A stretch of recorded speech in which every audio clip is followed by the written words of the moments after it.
everyone. How's the Josh? Okay, so without taking anything further, let's just straight away start with our panel discussion. A very, very important panel discussion for a lot of y'all. I think we are a lot of jewelry entrepreneurs here in the audience, and obviously we had to call jewelry entrepreneurs for the panel discussion as well.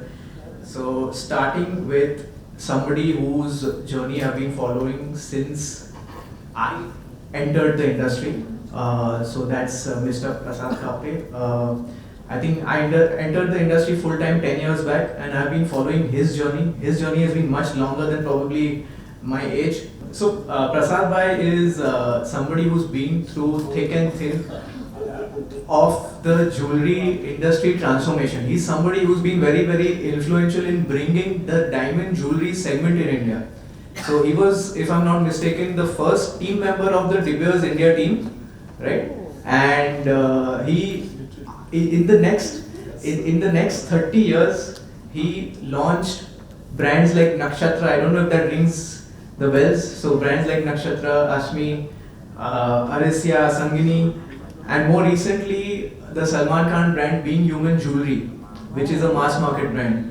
So he's been through thick and thin, as I said.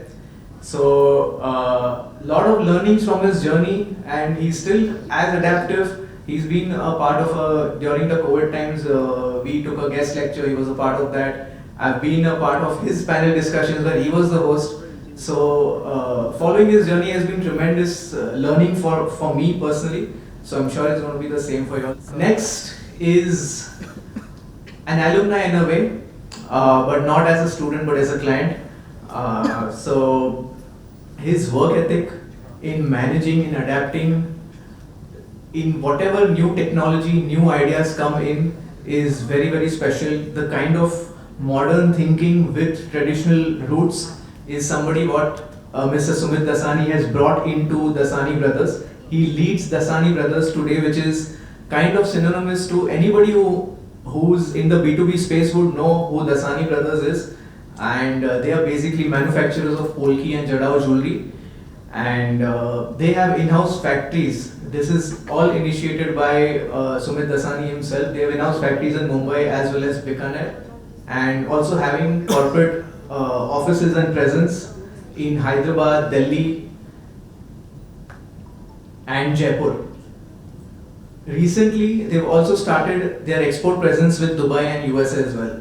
So a lot of learnings from his journey as well. Very, very adaptive, very, very modernized in a lot of ways. Another special guest for us, somebody who has probably done his program at JK in the 1990s, I think, and a legacy holder of the brand Popley and Sons.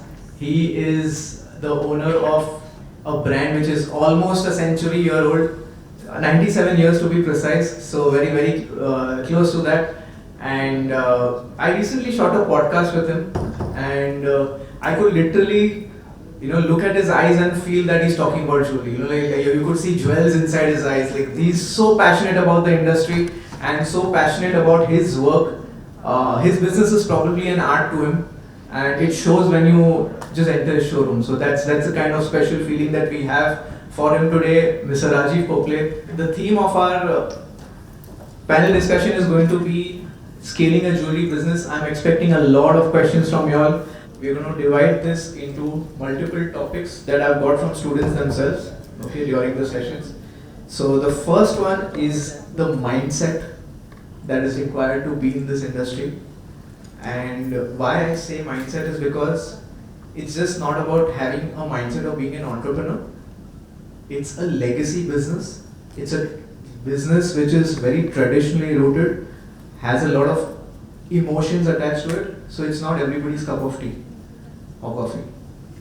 But so that is why I am starting with the topic mindset. Rajiv bhai, let's start with you. What was your journey like when you transitioned into business? You're running the business since many decades now. Did you ever feel stuck? Did you ever feel that the business is not growing? Did you ever feel that things are getting hard? And how did you sustain it? So of course the whole idea when you enter business is growth. You've been given the idea that we're going to go ahead, we're going to expand, we're going to do certain things which have not been done before. And that's the energy with which you enter a business when you're at that age. Especially like when I was around 16 years is when I entered my business. Literally, it's over 30 years now. So the whole idea, of course, is very clear that there is a huge support from the brand, mentally, but it takes time for us to consolidate the actual vision, which is what is your growing period. So I feel that's the most important part to create the vision. The vision comes over time, gives you a path, and that's the path which you have to follow with the legacy that we have in hand. It's important for brands like us because we have a lot of legacy to take care of. So there is a family, the legacy which has to be showcased, the thought process between the family and the vision ahead. Of course, competition, the innovation, all that is a matter of time which has to be consolidated through the process, but the vision is very important for us. And that's what is, in fact, a very huge, you can say, asset that we have to go along with. I won't call it a burden, but that asset is really important that you carry it well. And that's the asset which has to take care of the growth part of it also. So that's a different part from where we come from as a matter of vision which has to get consolidated. Do you ever feel like it is a burden at some point of time? That's why I said I don't phrase it as a burden, but it's an asset that one has to take care of in the right way and take it from there itself. So, Prasad bhai, to continue with you, I think this is something that traditionally the jewelry industry, specifically the family-based dwellers, the local dwellers, the family-based dwellers, the single store owners, they suffer with this a lot where they're just sitting, they're just running the routine, they start the shop, they are catering to sales, purchases, different departments, and then after the shutter is down, they're sitting with accounts. Like the typical Banya Buddhi mindset that the jewelers are running. Is it because of a lack of vision? Oh, another surprise. Okay, before we continue, sir, sorry to interrupt. We have the founder of JK today with us. He never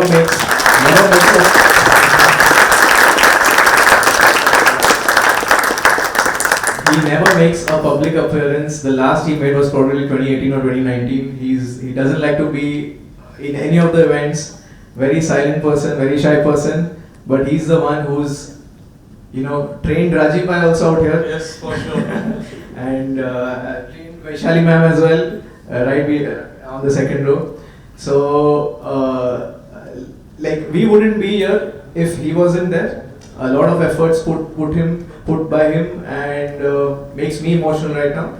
But I think he's probably somebody who's trained thousands and thousands of jewelers today, and his legacy continues through the next generation as well. Thank you very much.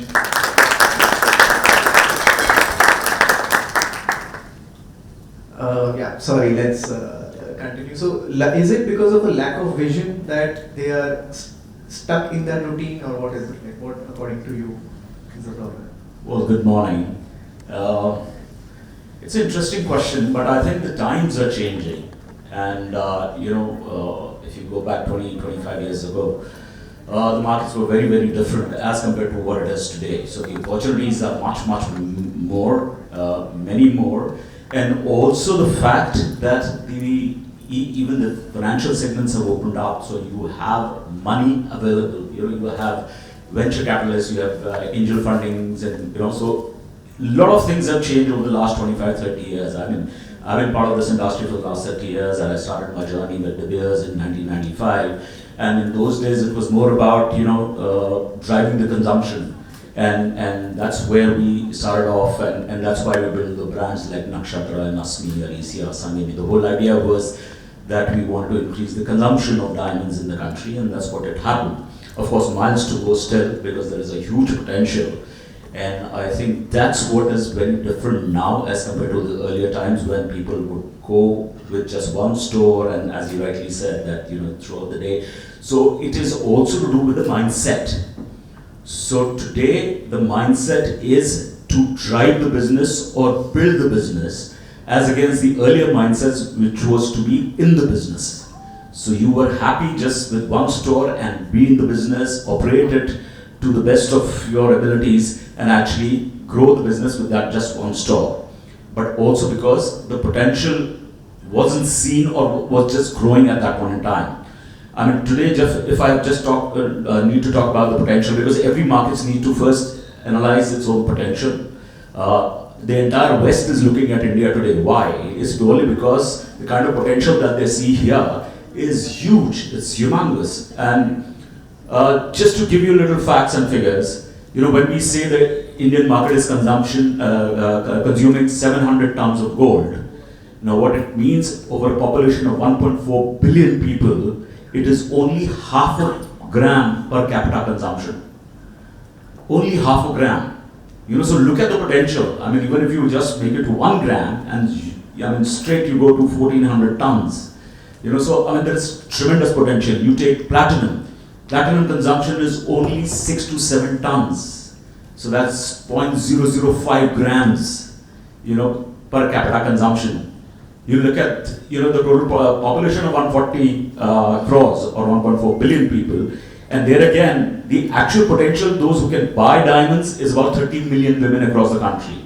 So just 30 million, खाली 3 crore women हैं, जो जिनमें potential माना जाता है that they can actually buy these diamonds. And again, you know, if you see out of those 30 million women also, in a year, it's only 4% who end up buying the diamonds. So balance 96% is again which is opening up, and why it's opening up now, I say, is also to do with the fact that the sweet spot of Indian consumer is about 35,000 rupees to buy a jewellery, right? And that's where they generally end up buying plain gold jewellery or maybe you know, plain gold with CZs. But with lab-grown coming in, even that is, you know, changing dramatically, because now you can get, and they are happy stretching it to maybe even 40, 50,000. But the moment they want to buy diamond jewelry, they have to, natural diamond jewelry, they have to stretch themselves to almost 70, 80,000 to buy something meaningful. So, you know, all the times actually things are changing dramatically. And as I said, it's, one is the market potential, the second is your own mindset. Why do you want to expand and grow? Is it just to you know, build a legacy, or is it to drive economies of scale? Is it because your consumers are getting more demanding? Because मुझे बोरीवली से ज़वेरी बाजार नहीं जाना खरीदने, I want, you know, in a radius of maybe 2 kilometers. You know, I'm happy as a customer traveling to maybe just 2 kilometers.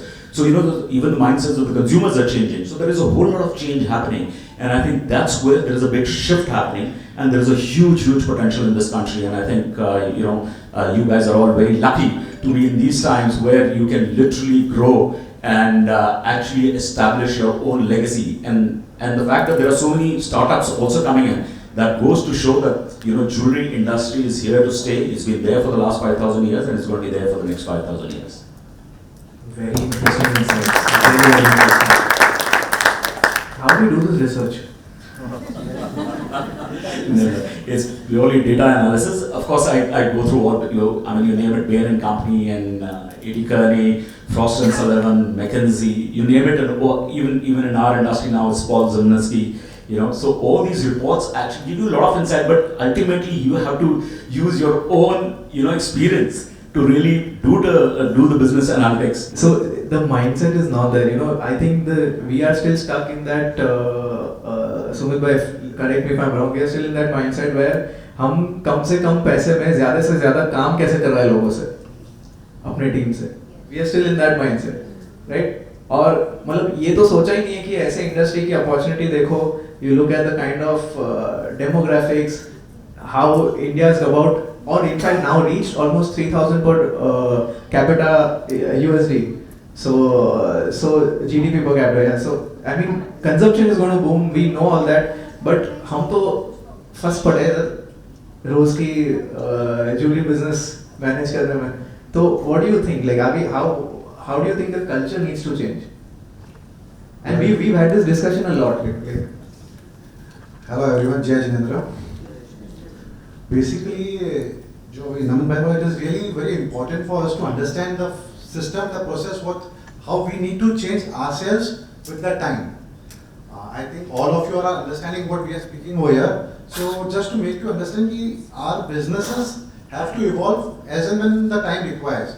Earlier, when it was our grandfather's time, वही जो अभी नमन भाई ने बताया कि सुबह आप खोलो ऑफिस, गिले पे बैठो, काउंटर पे बैठो, क्लाइंट्स को अटेंड करो, and then close the counter and up, you know. But now it is phase 2. If you have to grow, you have to go in phase 2. It is delegation of authority, delegation of work. There is a difference between delegation of work and delegation of authority. Delegation of work तो आपने काम दे दिया, पर साथ में you have to give him some authority that he is responsible for that work. He should be liable for that work. If it is wrong, you have to just guide him कि हाँ ठीक है गलत है, okay, you change it and because that is very important. आप उसको खाली काम दे देते हो and then you say कि भाई you scold him or that is not the way. So you have to give him authority also to complete that work. So that is very important if you want to grow. Our reason for our growth this is very big reason has been with us. We have given as and when required, we have divided the portions in different segments and given the authority. You a salesperson, you have all the authority to say. You don't need to come to us and ask. नहीं तो जैसे counter पे क्या होता है, client भैया वो इतने में प्राइस पूछ रहा है, बेचूं नहीं बेचूं. That system I think we should change. You have the right. That salesperson has the right. You sell or no, yes or no, you decide. That way, if you, and this is one example which I have given. It has to be used at all places. When it comes to designing, when your designing team is there, you make a designing head, you make 3 people to select the designs, they decide. And every process, it's a long process in every segment. It is very important for us to understand how we want to evolve, how we want to grow. This is phase 2. And after that, phase 3 comes is where you maintain that standard, where you grow, gradually grow little, but you have to maintain that because sometimes this happens with multiple people. When you reach a height, it is very difficult for you to sustain that and you have a drastic downfall. So here you have to first maintain that that standard, then gradually grow. So this is what I think, this is the way I think multiple companies are doing today, and correct me if I am wrong if any changes is required. This is the way we are also trying to grow every day. Very true. In fact, very important.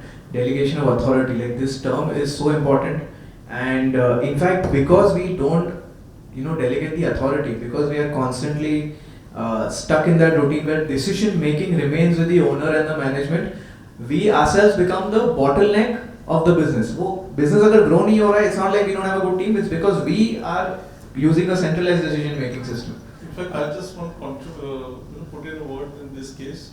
The whole idea of control, what we normally use in a management, should be contribute.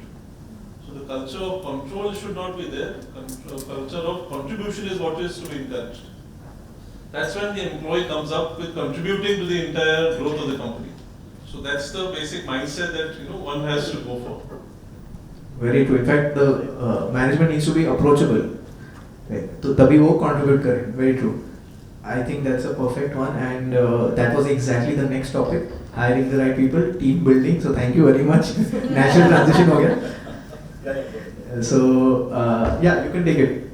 If you. I just wanted to add actually, especially for the startups and those who are playing a valuation game, because that seems to be the new generation which is into these kind of valuations. I think the stock options offered to any of your employees will make them really responsible, and not just responsible, they'll be more than happy to contribute in the right way, because then they want to be part of that big pie.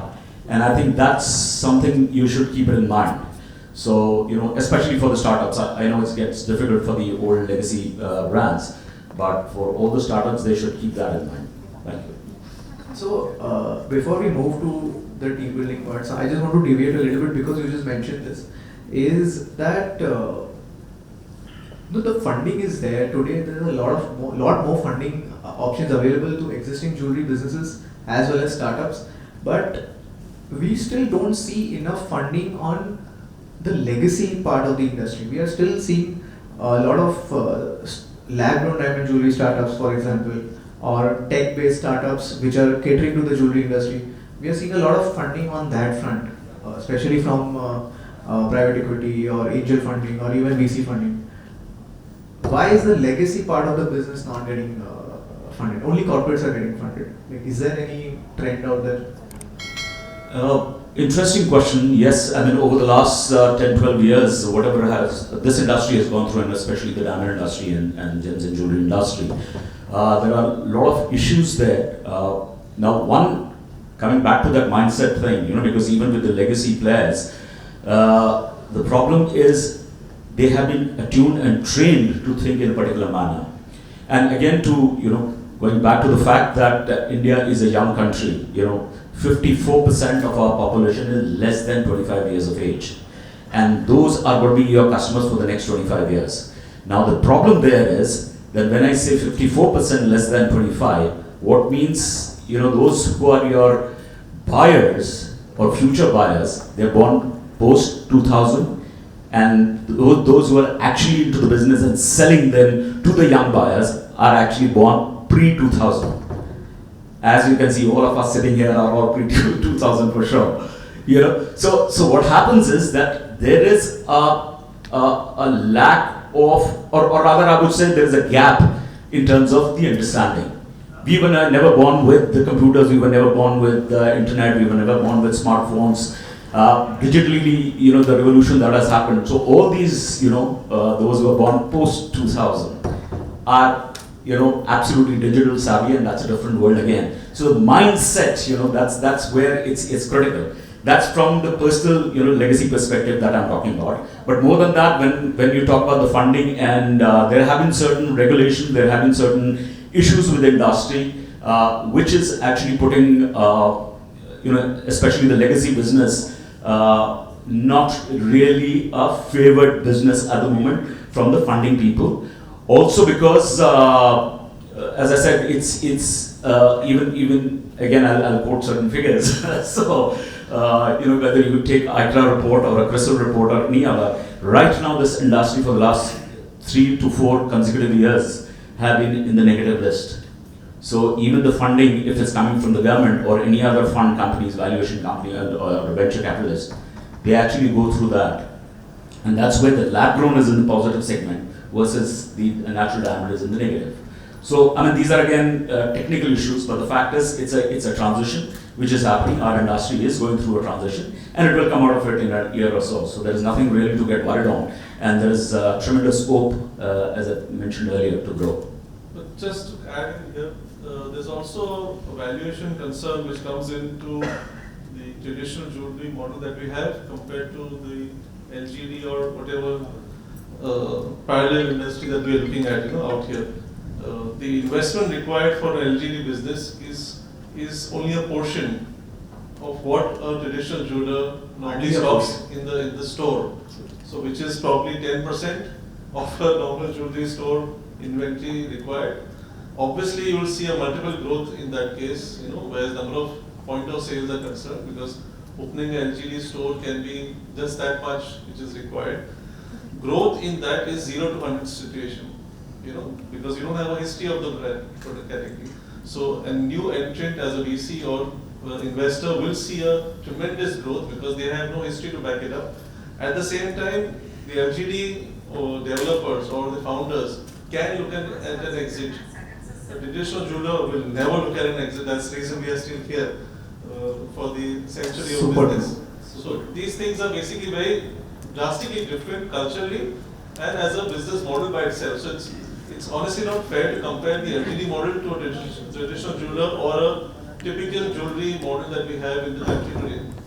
Besides, legacy players are the backbone of this industry, so there is no way you can ignore them or go without them. Absolutely no chance. So I mean that's all here to stay. As I said, that the industry is going through a transition, so things will change. And also, as you said, the entry point for these investment companies is very low, which also means that there will be more people willing to invest. And what happens is media hypes it. So it's that is what is happening right now. That any startup getting funded, because of this entire Shark Tank culture, media hypes it, and we don't realize that that is news. In a way, it's a propaganda, but fundamentals can be different. Rajiv said the legacy people require more money, so they are going directly to the public, and you're getting very good response. So equally, legacy people, legacy jewelers are also growing at a very good stage and a very fast stage, where they're getting huge amount of money than what the startups require, I suppose. True. Let's move to team building. Now, as we just are seeing everywhere, corporates are really pushing it. They are pushing all the limits. They are reaching everywhere, tier 2, 3 cities, tier 3 cities, smaller towns. We are seeing Tanish come up, a carrot lane popping up, lot of aggression, and they are probably also taking the cream of the smartest people out there available to hire. How can a legacy business or a new age entrepreneur survive this? So it's not a matter of competition. It's a matter of thought process, which is again same in the culture that one evolves from. When you say legacy by itself means there's an entire history to the subject. What we've grown as a company at Popley is evolving through with the team that we grow. So the team grows. That's most important. They're not just salespeople. They are designers. They are people who can tell you a story. And that's the evolution in which they grow with the company also. So you may enter as a salesperson or somebody who's advising their clients to buy something. But the whole idea is how will they grow? So that's the legacy which we've evolved always. So our sales team don't remain as sales team forever. They grow as designers, they grow as storytellers, and that's the evolution on which an entrepreneurship format is created within them. And apart from the remuneration part of it, even their morale of the position that they're in also grows. So this is the difference that we work on, more than a competitive nature of what the others are doing. There's an evolution at the team building which happens internally. And in fact, we are one of the few ones which term it more like a loyalty program, how we have to say. So we have called it POPs. So at POPs and POPLAYs, we have the education, the knowledge, and the skill to grow. And that's how we termed it out as, for the employee, where they act as entrepreneurs and they grow through the entire stage. Interesting. I mean, it does sound very difficult to execute. Always. It's a learning process. There's no formula ready for it. Right. Your thoughts?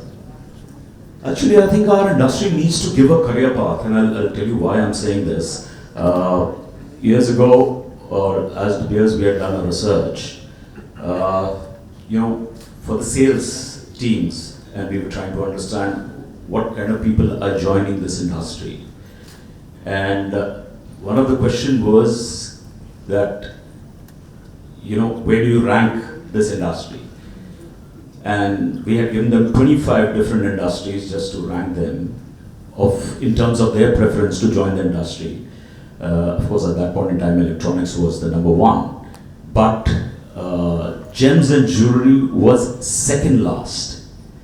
And so I was intrigued, and I wanted to understand why. So who's last? अगर हमारा ये हाल है industry का, तो सबसे नीचे कौन सा है? So one of the answers that the sales guy had given कि मुझे कहीं नौकरी नहीं मिली, तो मैं इसलिए gems and jewelry में आ गया, और अगर यहाँ पे भी ना मिलती, so the last one was मैं हलवाई की दुकान पे चला जाता, right? So that was the biggest eye opener for us as DBS, that we have to get this industry as a preferred choice of today's youth, and that's the critical element, and that's where the career path needs to be defined. When you talk about corporatization, the problem again here is, I had gone to IIM Ahmedabad to actually, give a presentation about the industry, talk about, asking them to join the industry. And I was stunned because one of the students, hardly 20, 21-year-old, he actually said that, we love the industry, we understand there's a huge potential, and, more than happy to be part of it. But can you show me any company where from today I'm happy to join as management trainee, but can I become the chairman of that company? And unfortunately, other than Tanishq, I really didn't have an answer at that point in time, and even today maybe I can bring another table out. I mean, chairman in the sense CEO or the MD of the company is what he meant. Because according to him, Lale ka beta hi baithega. These are his words, and I still remember those words. He very clearly said, "ये लाला company है, Lala industry. Again, this is about 20 years ago I'm talking about. So, things have changed, but still miles to go. As I said, there is enough potential and enough for us to open our mindsets. So, I think it's the career path which is the critical element. The ownership that needs to be given, as I said, maybe in terms of the stock options or whatever the way you want to do it. Give them the empowerment, and I think you'll see a huge shift. So, I mean, that's my take on this. I think there's also, don't you think this is now changing? Like, because now I see like the kind of student cohorts we are getting, we are seeing a lot of lalas not wanting to just sit on the gaddi. Absolutely. So they also want to manage, they want to run flexible working cultures within their organizations. They don't want to be sticking to one thing, backward integration, forward integration. I think these things are changing now. Yeah, definitely changing. And as I said, in fact, even the Lala word has sort of gone out of the window, seriously. And I'm sure Rajiv will agree with me. but I mean, I would like to ask Rajiv, can somebody who joins you today, can he take over Popley at any point in time? In fact, I'll elaborate that with the actual case study. We can say actual person that we have.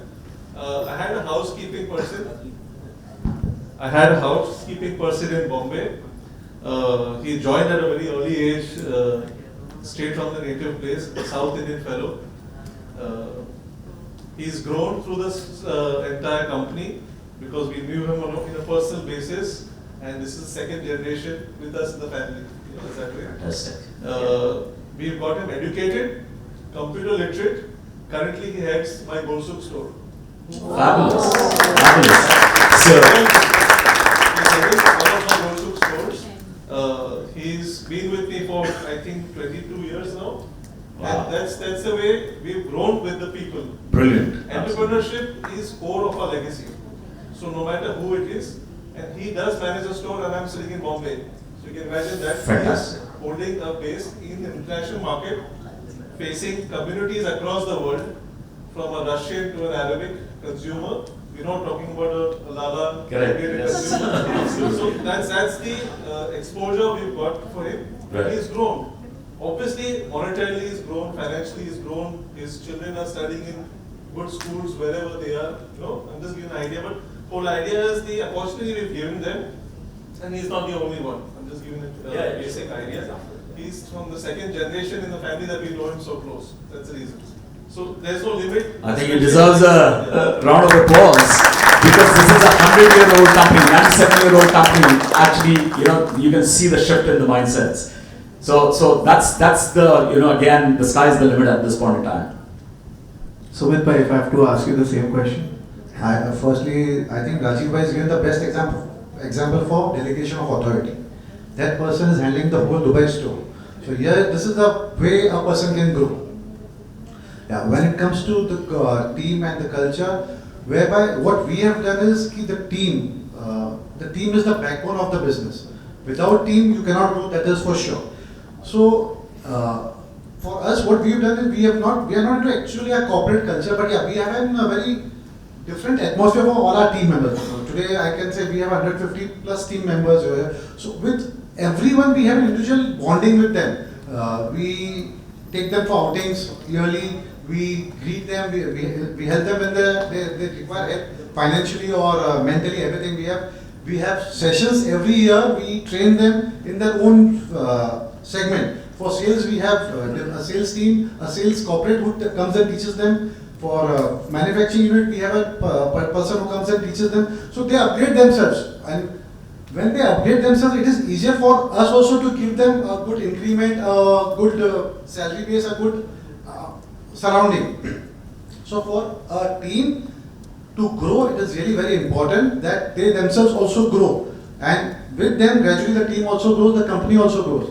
Whereas when that old school of mind, old mindset was कि भाई वो बैठे हैं आज जैसे अभी अजीब भाई ने बताया that sweeper became a main person at the showroom. Same way आज के में everyone has a different capacity to grow. We have to give them a chance to grow. We have to give them an opportunity to go. आज एक peon भी salesman बन सकता है. It is a very big example for every one of us.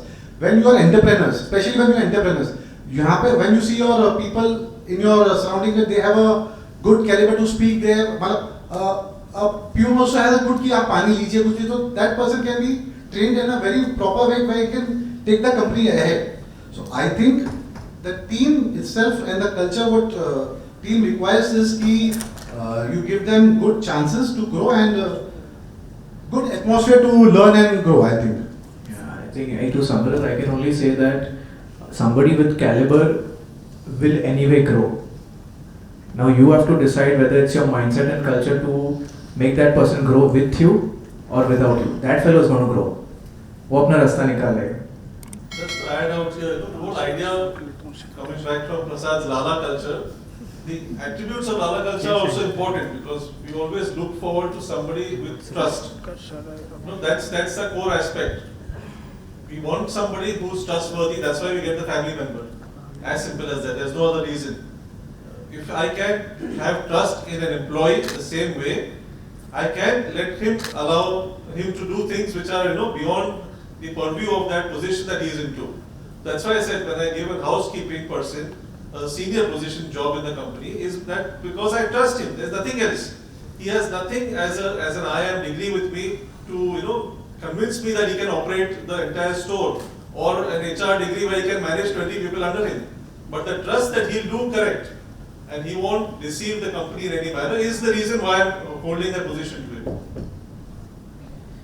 So this team building and ensuring that the team you're able to properly delegate authority requires a lot of processes before the trust is built, right? And Prasad, I want to start with you on this one because you've launched brands. You've launched not only collections but new brands under different corporates. What kind of process needs to be followed to ensure that eventually the trust is built? Obviously, it's not a short-term thing, not a 1-2 year thing.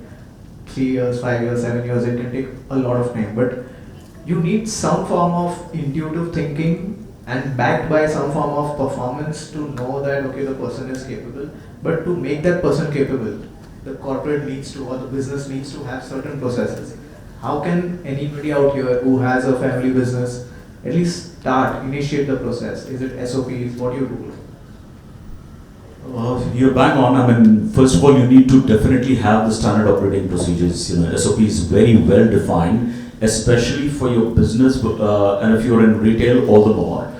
But it's not just about the SOPs for the retail business or for your showrooms, but also if you're building a brand, you must have a brand manual, because if you have a logo, if you have, whether that logo is in blue color or yellow color or whatever it is, everything has to be very well defined and needs to be followed to the T, because only then that consistency is what is really going to register the brand in a consumer's mind. Because today consumer needs at least 7 times to see your product or your brand, so that the 8th time it at least registers the name. And that's why even the number of ads that you see on television or even in print or even in digital media is a repeated one where one has to build that. So everything needs to be very well defined. Also critical is, it's not just defining the SOPs or defining the brand manual or other systems, but the fact of the matter is the training. I think what we also lack in this industry, of course it's changed dramatically over the last 20 years for sure, and it's changing further. But training and skill development is something which is critical. And again, we need to train the employees to the extent, it's not about the technicalities, it's not about the features of the product, but in terms of the benefits that it goes to the consumers. A simple example, when we talk about, we are selling a VVS diamond. Now I again go back some 25-30 years, and one of my research figures where 88% of women actually, when we ask them, what do you understand by VVS? And the prompt answer was very, very small diamond. Oh. So you can imagine, we sitting in the trade, we sitting in these institutes, we think that everybody understands VVS ka matlab kya hai. But we just use these technology or terms which the consumer doesn't understand. So instead of saying VVS, you have to say that this is what is going to give you the brilliance, the fire, and the sparkle of a diamond. So I mean, those are the benefits. So again, all this comes with certain training, which from each department, one has to give those training to ensure that there is a smooth flow and there are systems that follow. And of course, with AI coming in and the technology coming in, I think it's going to be phenomenal for the next 25 years. So, Sumit, I think how much ever conversations we've had in the past, in the last 1 year, I think you are literally in this process where you are creating the SOPs, you're creating the brand document, and really, really doing well on that front, and you're getting the results also. Like the way in fact, the way your campaigns are running for IIJs, it's truly admirable. So, what is your experience with this entire process that you've been at it since I think 1 or 2 years? How are the results coming out? Basically, I would start by saying, "Jo dikhta hai, wo bikta hai." It's a very old saying, but it is really important in today's times. Be it anything, in any industry. Today, marketing, अपने आप में इतना, it's become so important कि wherever you go, if you are not visible, you won't be sellable. So, in that process, today we have to, basically, what I am doing right now is I have kept myself free from business. Totally, I have delegated the work and I keep on concentrating what new things I can do, what new things we can evolve. And every entrepreneur should at one stage come at that stage and learn, do that much that they keep them, how can I get new clients? What is the way where I can promote my business, where I can increase my visibility? This is बहुत जरूरी है. Today, if you open an IIJS app, you will see my Dassani Brothers brand. Today, this year they have come up with some new branding strategy. GJPC, they have come with anamorphic. So I was the first one to tell them, okay, I want to try this out. Unless until you try something, you won't get to know. Yeah, for sure you will have some failures that you have to count on that. Out of 10, maybe 3 or 4 strategies might fail. But yeah, out of 10, with 6 you will get mileage for more than what you are expecting. But if you would have gone for normal first page ad or in the magazine, what mileage you would have got there and what mileage you are getting here, there will be a big difference. So in the whole, you have to have creative thoughts, new ideas, new technologies. You have to try to adapt them. It is not easy at all. जैसे यहाँ पे discussion चल रहा है लाला भाई का जो आप बोल रहे हैं. Here I would again like to add कि what teachings our forefathers have given, they are phenomenal. We have to balance out things with them, not have ego clash or कि ये आपका तरीका बहुत पुराना है ज़माने, आज के दिन ऐसे नहीं चल सकता. It is not that. What they have done in that times was very important, and today we have to adapt that. Adapting that, we work with new technology and new way of working. It is not that जो उन्होंने किया था वो तरीका गलत था. That time that was the perfect way. That was the way. That is the reason we are here today. So adapting that is also very important. Some ideologies which they have given to us today, the new generation may not have that. Maybe keeping in stock or whatever. There are multiple things which I think the discussion can go on. But that things we have to inculcate in us and move towards the new technology what we are talking about. But वही तो लाला company में नहीं चलता है. Understanding failures. I mean, in a traditional business, first thing we see is profits. So we the entire Rajiv, I'm coming to this to you only. कि the entire mindset is कि पहले profit दिखना चाहिए तभी तो invest होगा तभी तो effort. That's why you are in the business. Profit is not a bad word at all. That's why we are all here. Only the thing is कि profits पहले जो थे अभी थोड़े कम हो गए. That's it. बाकी but coming to the point is, as you said, you are spending time in R&D, like what new things to bring out, what to do. I think that is the biggest missing point in the jewelry industry today at a smaller MSME level, where R&D is not enough. And one of the things that we say, why Silicon Valley is what it is today, is because they celebrate failures. And here we look at failures as a burden. So, what do you think, Rajiv, on this? So, profitability, of course, first thing forever. That's the whole idea why we call ROIs for every kind of business that we look at. Whether it's a Lala theory, non-Lala theory, VC theory, all of them look at only ROIs in their own ways of terminology. But what's important is the entire evolution, of course. Like we all said the same way, it's been evolving. The adaptability is crucial in any manner. But everything finally boils down to the ROI. I don't buy the idea that a Lala or a small single retailer is not profitable. I feel he's optimizing his business in the best way possible, hand-holding the business and getting profitability on every piece of jewelry that he sells, undoubtedly. He may not be able to grow or scale up. That's an area which needs some kind of new age hand-holding, whether it's funding, whether it's technology, whether it's entrepreneurship in a different league from the younger generation. But yes, profitability has always been the core of every part of the business, no matter how big or small they have been. So that's not avoided at all. How they'll sustain down the line is always a question, because that's competition at the end of the day. So it's happened with the Kirana stores, it's happened with other industries. It will hit the jewelry industry whether you like it or not. Doesn't mean that the ones who have been hit were non-profitable. They weren't, but their scale issue, could not help them grow. That's the only area of concern. Basically adaptability. In a way, yes. Okay. So if I would ask each one of you, what one strategy, like I'm sure there are many things that you all have done across your journey, but what is that one thing that you can point out that you can say helped you scale to where you all have reached today? Starting with this. Prasad, Sumit, continue. Well, if I have to say one thing, it will be a little difficult for me because multiple things do play a role for a good scale-up business. That is always the case, but now you have to pick only one. If I have to say, yeah, marketing played a very important role. Multiple ways of marketing is really important to scale up your business. This is, I think, the most important thing which I feel has played a crucial role in increasing our business. What did you do, like marketing?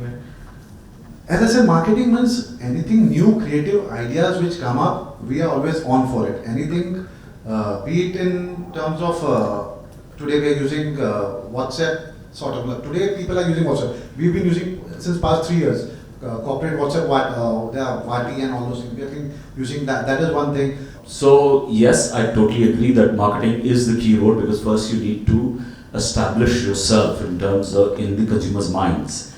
And again, another statement that I make here is no woman needs a diamond, but every woman wants one.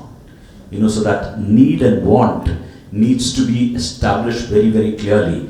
So the first step is to actually understand the motivation for a consumer to buy. भाई उसकी जिंदगी वैसे भी चल सकती है बगैर jewellery के, बगैर गोल्ड के, बगैर डायमंड के. It doesn't have any utility value. So what we are selling to her is not a product. You are selling a dream. She's there in your showrooms to fulfill her dreams. So you are not a jeweler, but you are a dream merchant. जिस दिन आपको ये बात समझ में आ जाएगी, so and when I say the dream merchant, that means you are making an emotional connect with her. Jewelry selling is completely all about emotional connect, and that's the criticality of any time when you're trying to scale a business. Establish that fact that what does your brand stands for, what is that emotional connect that you're trying to build, what is the dream that you want to fulfill. And to do that it starts with the consumer research, because again in our industry what we tend to do is कि मेरे पास जो goods है वो मैं बेचना चाहता हूँ, but सामने वाला खरीदना चाहता है कि नहीं, we never do that research, which is again a sort of a gap there, which hopefully is changing, and a lot of new brands are coming in which are doing a lot of research, trying to understand the consumer behavior, trying to understand the consumer motivations. And keeping that in mind is where you need to build the brands and actually, establish your brand. And I think that's once you have established that this is what my USP is, this is what my customer value proposition is, your brand gets, ingrained in consumers' mind. In fact, just to add to that, we in our company have been very serious into design as a subject and product development. So get the storytelling across, we've even done alliances, affiliations across categories and cross categories. We are the only first ones to do a cross category alliance with Walt Disney. This is the Paris Consumer Products Division. We did Walt Disney designing worldwide. So we had the core license for precious jewelry, for design, for Walt Disney. So that gives me a whole line of new design innovations which can be done around the category. And our core products that we created were for adults. So again, not the children's jewelry, because that's where the value really lies. So we wanted to do the higher end jewelry, which is a minimum baseline was 1,000 US then, and onwards. We did products, in fact we did a Cinderella shoe, which was auctioned for over ₹1 crore, a life-size shoe. Of course that was for charity in the Middle East, but the whole idea was the storytelling, the product innovation, and our passion into design. We are the only ones to do an alliance with YRF Studios. So the entire license of DDLJ was with us from the beginning. So we did, in fact, the entire line for DDLJ from the start to even making medallions with the DDLJ heart-shaped pendant, which was fabricated by Kinebal in Switzerland, UBS, for pendants that we sold across the world again. So this is just an idea of innovation and design. So even if you're B2B, there's a lot of opportunity you can really do. You don't need to be constrained and feel that you're not doing retail. Retail is another part of business. B2B is a whole different gamut. Perfectly summarized. Thank you so much. Just before we conclude, one last thing I want to ask you. A very short answer. Where do you think AI stands today? Today, it's a buzzword right now. It's still too mature, but where is the jewelry industry using AI right now, or where can they use it? So AI for us is a co-pilot. It is not the pilot. Perfect. I think AI is going to help you to solve the dream. And see, it's again all about emotions. It's all about touch and feel. So AI is something which, as he rightly said, is a co-pilot which can actually guide you, but ultimately the dream selling will have to be done by you. It is surely going to play a very important role in scaling up your business in different ways, be it in terms of sales, marketing, everything. That is very important. You have to, if you want to grow, you have to adapt to some extent for sure. So just to conclude, a special mention for Zivoro, which is a sponsor for this event, and their venture is into AI-based software solutions, which is curated specifically for the jewelry industry. So they have built in AI for your CRM, for your inventory, for your integration with accounting. In short, आपको जानना है कि आपके top 5 customers कौन हैं, you can literally chat and get that data instead of going to your reports, creating a report, generating a report, seeing the top 5. You can do it through a prompt. So do have a look at their desk after the event, or maybe after during lunch or something. Thank you so much for your presence, and I hope we did justice to the crowd. I think with the questions, I'm sure we did, but hopefully you all had a good time. Okay, thank you.